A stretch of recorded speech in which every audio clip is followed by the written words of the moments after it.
አንድ ውስብስብ ችግር ሲገጥመን መፍትሄ ለመፈለግ ከየት ነው የምንጀምረው? ከሰዎች ታሪክ ነው ወይስ ከደረቅ ቁጥሮች? ዛሬ ተመራማሪዎች አንድን ጥያቄ ወደ ተግባር ለመቀየር የሚጠቀሙባቸውን ሁለት ዋና ዋና መንገዶች እናያለን እና ከሁሉም በላይ ደግሞ ሁለቱንም አንድ ላይ ማጣመር ለምን በጣም ወሳኝ እንደሆነ እንመለከታለን። እንግዲህ ሁሉንም ነገር የምንጀምረው ከዚህ ትልቅ ጥያቄ ነው። የአንድን ሰው ሕይወት እንዴት ነው የምንለካው?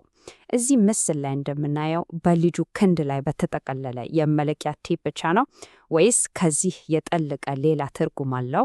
ይህ ጥያቄ የዛሬው ትንታኔያችን መሰረት ነው።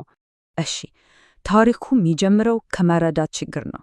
ምክንያቱም አንድን ነገር በትክክል ካልተረዳ ነው መፍትሄ ልናመጣለት አንችልም አይደል? ይህን በደንብ ለማየት እንደ ሴቭ ዘ ቺልድረን ያሉ ድርጅቶች በየቀኑ የሚያጋጥሟቸውን አይነት እውነተኛ ፈተና እንመልከት። በፓኪስታን ካራቺ ከተማ ጎዳናዎች ላይ በሺዎች የሚቆጠሩ ሕፃናት በስራ ላይ ናቸው። በቃ ሕይወትን ለማሸነፍ ይገደዳሉ። መኪና ከማጠብ እና ጫማ ከመጥረግ አንስቶ በተለይ ለሴት ልጆች በጣም አደገኛ በሆኑ የቤት ስራዎች ላይ ሁሉ ይሰማራራሉ። እና ይህ ምን ማለት ነው? ትምህርታቸውን ያቋርጣሉ፣ ለተለያዩ የጤናና የደህንነት ስጋቶች ይጋለጣሉ። ስለዚህ ችግሩ እንደምናየው በጣም ውስብስብ ነው። አንድ ገጽታ ብቻ አይደለም ያለው። እና ይህ ሁሉ ነገር ወደ አንድ በጣም ወሳኝ ጥያቄ ይወስደናል። የእነዚህ ልጆች የህይወት ትግል እና ራሳቸውን የሚችሉበት ስልቶቶች ምንድን ናቸው? እና ከሁሉም በላይ ደግሞ እንዴት ነው ልንረዳቸው የምንችለው? ይሄ ጥያቄ ነው እንግዲህ መልስ ፍለጋ የምንሄድበትን መንገድ የሚጠቁመን። እሺ፣ ያንን ጥያቄ ለመመለስ የምንይዘው የመጀመሪያው መንገድ ታሪኮችን መከተል ነው። ይሄ መንገድ ለምን እና እንዴት ለሚሉ ጥያቄዎች መልስ ይሰጠናል። በቃ በጥልቀት ለመረዳት የግለሰቦችን ልምድ ማዳመጥን ይጠየቃል። ይህንን በምርምር ቋንቋ ጥራት ተኮር ምርምር እንለዋለን። በቀላል አማርኛ ግን ከቁጥሮች በስተጀርባ ያሉትን የሰዎች ልምዶች፣ ስሜቶች እና አመለካከቶች መመርመር ማለት ነው።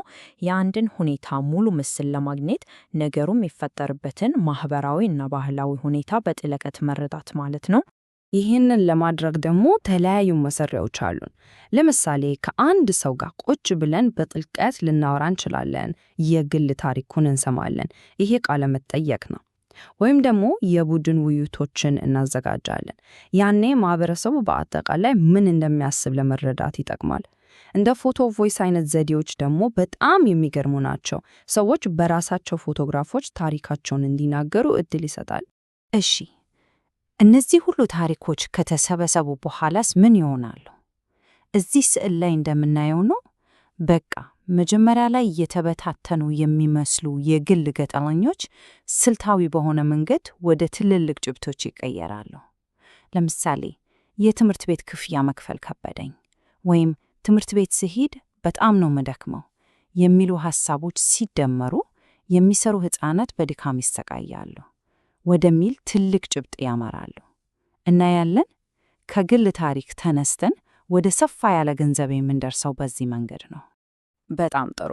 ታሪኮቹን ሰማን፣ ግን አሁን የችግሩን ስፋት መረዳት አለብን። ስንት ሕፃናት ናቸው በዚህ ሁኔታ ውስጥ የሚያልፉት? ይህንን ጥያቄ ለመመለስ ነው እንግዲህ ወደ ሁለተኛው መንገድ የምንሻገረው፣ የቁጥሮች መንገድ። ይሄ ደግሞ መጠን ተኮር ምርምር ይባላል። እናም የሚያተክረው ሊለካ በሚችል መረጃ ላይ ነው። በቃ ስንት፣ ምን ያህል ጊዜ፣ በምን ያህል መጠን የሚሉትን አይነት ጥያቄዎች ነው የሚመልሰው።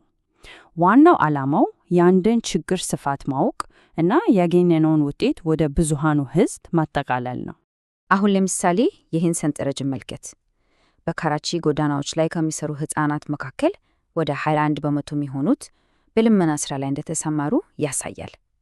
ይህ ቁጥር የችግሩን ስፋት ቁልጭ አድርጎ ነው የሚያሳየው። አያችሁ፣ ታሪኮቹ ለምን እንደሚለምኑ ሲነግሩን፣ ቁጥሮቹ ደግሞ ስንት እንደሆኑ ያሳዩናል። እዚህ ጋር ግን አንድ ወሳኝ ነገር አለ። ትክክለኛ ቁጥር ለማግኘት የምንመረጣቸው ሰዎች ወካይ መሆን አለባቸው። እስቲ አንድ ጥያቄ ልጠይቅ።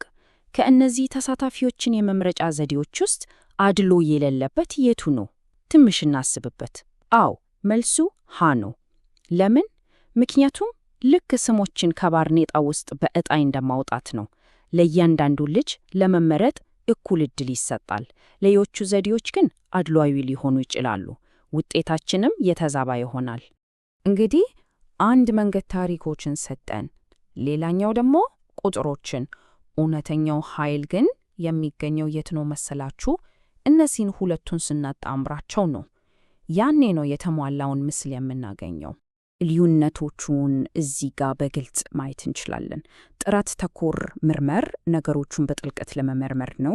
መረጃውም ታሪክ እና ትረካ ነው። መጠን ተኮር ምርመር ደግሞ ሰፋ ያለ ማጠቃለያ ለመስጠት ነው።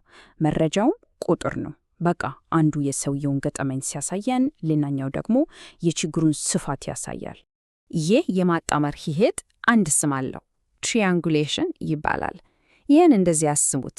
ልክ መርከበኞች የት እንዳሉ ለማወቅ 3 የተለያዩ ነጥቦችን በሚጠቀሙ፣ ተመራማሪዎችም ተለያየ የመረጃ ምንጮችን በማነጻጸር በጣም አስተማማኝና ጠንካራ መደምደሚያ ላይ ይደርሳሉ።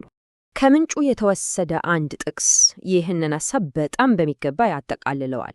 እንዲህ ይላል፣ የመጠን ተኮር እና የጥራት ተኮር ምርምርን ማቀናጀት ሰፋ ያለ ግንዛቤ ሊሰጠን ይችላል።